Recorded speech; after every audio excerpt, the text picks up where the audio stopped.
उज्जयिनी के प्रतापी राजा विक्रमादित्य अपनी न्यायप्रियता और पराक्रम के लिए प्रसिद्ध थे।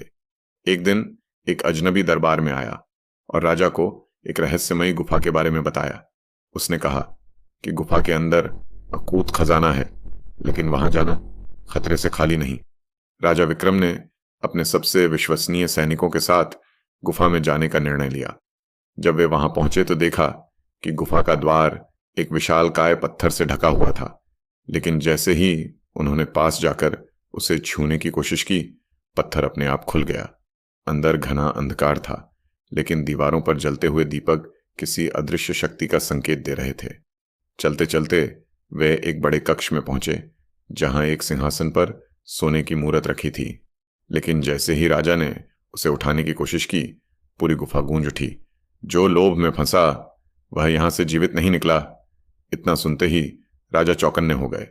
उन्होंने चारों तरफ ध्यान से देखा तो पाया कि फर्श पर कई कंकाल पड़े थे। यह स्पष्ट था कि यह खजाना किसी श्राप से ग्रस्त था। राजा ने तुरंत निर्णय लिया कि बिना सत्य जाने वे इसे हाथ नहीं लगाएंगे।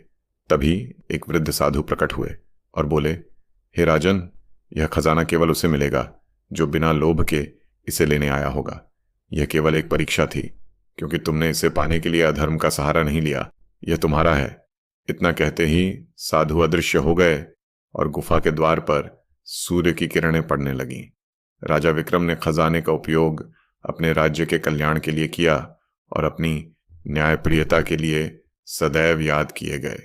शिक्षा: सच्चा राजा वही होता है जो लोभ से परे रहकर अपने धर्म और प्रजा के हित के लिए कार्य करे।